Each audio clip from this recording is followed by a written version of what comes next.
আমরা ভারতকে যে দিয়েছি সেটা ভারত সারা জীবন মনে রাখবে। আজ আমরা আপনাদের সামনে উন্মোচন করব এমন এক কালো অধ্যায় যা হয়তো অনেকেই জানেন না।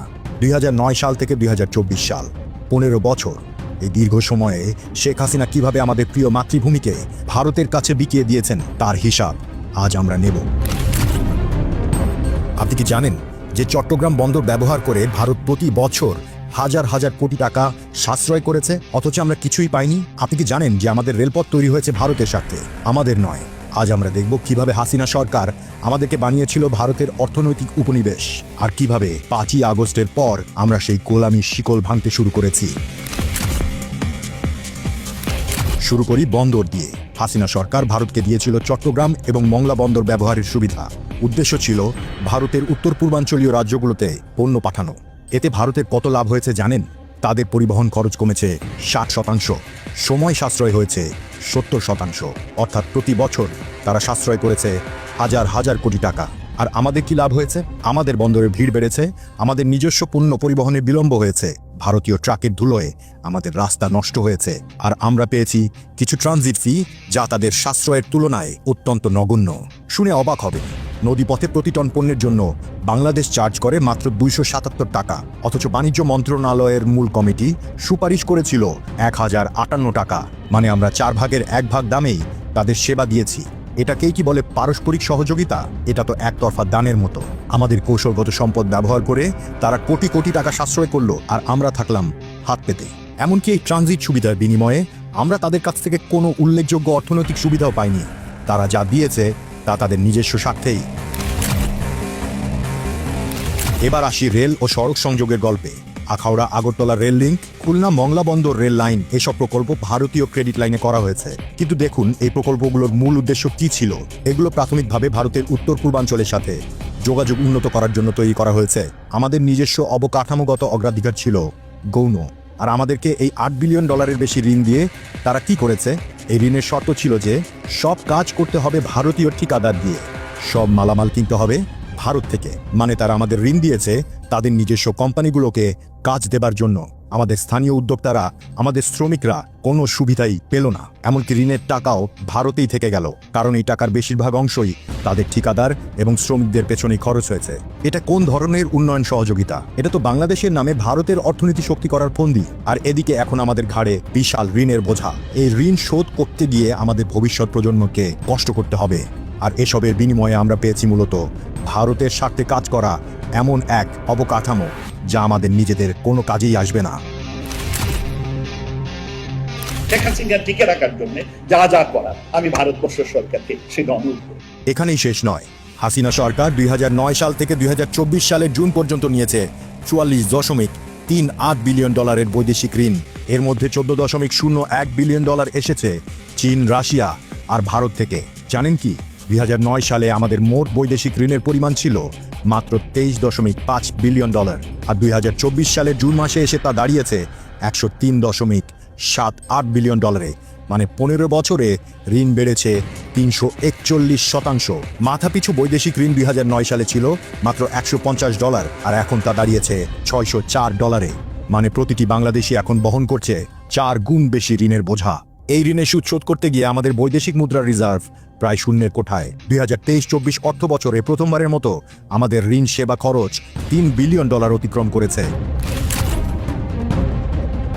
এবার আসি তিস্তা নদীর গল্পে। এটা আমাদের জন্য সবচেয়ে বেদনাদায়ক অধ্যায়। বছরের পর বছর ধরে আলোচনা, চুক্তি, প্রতিশ্রুতি, কিন্তু কোনো সমাধান নেই। উত্তরবঙ্গের কৃষকরা পানির জন্য হাহাকার করছেন। আমাদের কৃষি ও পানি নিরাপত্তার জন্য তিস্তার পানি অত্যন্ত গুরুত্বপূর্ণ। কিন্তু পশ্চিমবঙ্গের বিরোধিতার কারণে ভারত তিস্তা পানি বন্টন চুক্তি বাস্তবায়ন করেনি।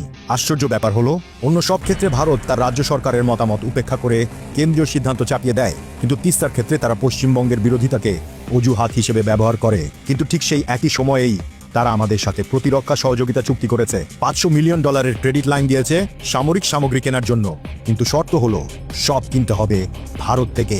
এর মানে হলো আমাদের নিরাপত্তা ব্যবস্থাকেও তারা তাদের সরবরাহকারীদের উপর নির্ভরশীল করে দিয়েছে। আমাদের সেনাবাহিনী এখন ভারতীয় অস্ত্র আর যন্ত্রাংশের উপর নির্ভরশীল। এটা কি নিরাপত্তা সহযোগিতা নাকি নিরাপত্তা নির্ভরতা? যদি কখনো ভারতের সাথে আমাদের মতবিরোধ হয়, তাহলে তারা তো আমাদের অস্ত্রের যন্ত্রাংশ সরবরাহ বন্ধ করে দিতে পারে। এখন দেখুন বাণিজ্যের চিত্র। 2024 সালে ভারতের সাথে আমাদের বাণিজ্য ঘাটতি ছিল $9.2 বিলিয়ন। মানে আমরা তাদের কাছ থেকে যা কিনি তার তুলনায় তারা আমাদের কাছ থেকে কেনে খুবই কম। ভারত আমাদের বাজারকে তাদের পণ্যের ডাম্পিং গ্রাউন্ড বানিয়েছে। তুলা, খাদ্যশস্য, যন্ত্রাংশ, যন্ত্রপাতি, যানবাহন সব কিছুতেই তাদের একচেটিয়া আধিপত্য।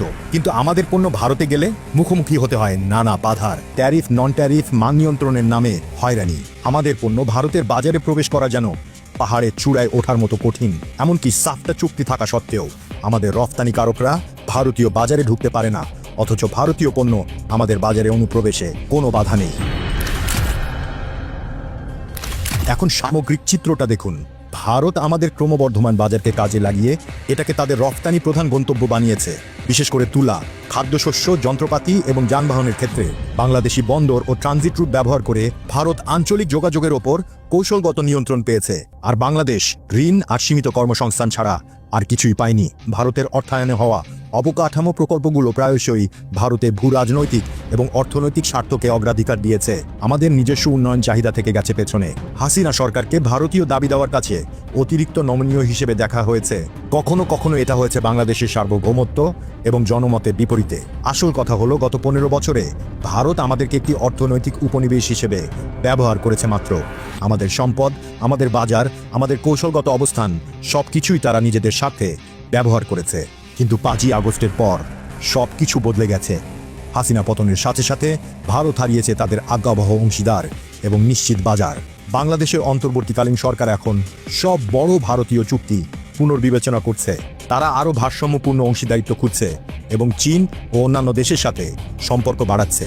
বাংলাদেশের এই রাজনৈতিক পরিবর্তন ইতিমধ্যে বাণিজ্যে ব্যাঘাত ঘটিয়েছে। দুই পক্ষই নিষেধাজ্ঞা আরোপ করেছে। বন্দর সুবিধা, রেল সংযোগ এবং প্রস্তাবিত মুক্ত বাজার চুক্তির ভবিষ্যৎ এখন অনিশ্চিত। এপ্রিল 2025 সালে ভারত বাংলাদেশের জন্য ট্রান্সশিপমেন্ট সুবিধা বাতিল করে দিয়েছে। এর ফলে বাংলাদেশি রফতানিকারকদের এখন দীর্ঘ পথ ধরে পণ্য পাঠাতে হচ্ছে। ক্ষতি হচ্ছে প্রায় $770 মিলিয়ন। কিন্তু বিশেষজ্ঞরা বলছেন এই সিদ্ধান্তে ভারতেরই বেশি ক্ষতি হবে, কারণ তারা হারাবে উল্লেখযোগ্য রাজস্ব আয়।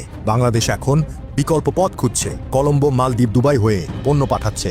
মে 2025 সালে ভারত বাংলাদেশি পণ্যের উপর বন্দর নিষেধাজ্ঞা আরোপ করেছে। তৈরি পোশাক, প্রক্রিয়াজাত খাদ্য, তুলা এসব কিছু এখন নির্দিষ্ট সমুদ্র বন্দর দিয়েই আসতে পারবে। এর জবাবে বাংলাদেশ এখন ভারতীয় সুতা আমদানি বন্ধ করে দিয়েছে 5টি স্থল বন্দর দিয়ে। প্রতি টন পণ্যের জন্য প্রতি কিলোমিটারে 1.8 টাকা ট্রানজিট ফি আরোপ করেছে। ভারতের জন্য এটি একটি বিশাল অর্থনৈতিক ও কৌশলগত ধাক্কা। কলকাতা এবং উত্তর পূর্বের ভারতীয় রফতানিকারকরা এখন অনিশ্চয়তার মুখে। বাংলাদেশ যখন তার নির্ভরতা পুনর্বিবেচনা করছে, তখন তাদের ভবিষ্যৎ ব্যবসার নিশ্চয়তা নেই। ভারত হারিয়েছে একটি নির্ভরযোগ্য প্রতিবেশী, যেই প্রতিবেশী 15 বছর ধরে তার সব দাবি মেনে নিয়েছে। সেই প্রতিবেশী এখন স্বাধীন সিদ্ধান্ত নিচ্ছে। ভারতের প্রাইম মিনিস্টার সহ ভারতের সরকার, ভারতের জনগণ সকলকে আমার আন্তরিক ধন্যবাদ জানাচ্ছি। অন্তর্বর্তীকালীন সরকারের অধীনে বাংলাদেশ এখন অর্থনৈতিক পুনরুদ্ধারের পথে। পোশাক রপ্তানি বেড়েছে 13%, মুদ্রাস্ফীতি কমে এসেছে 9.94%। আমরা আজ আর কারো অর্থনৈতিক উপনিবেশ নই।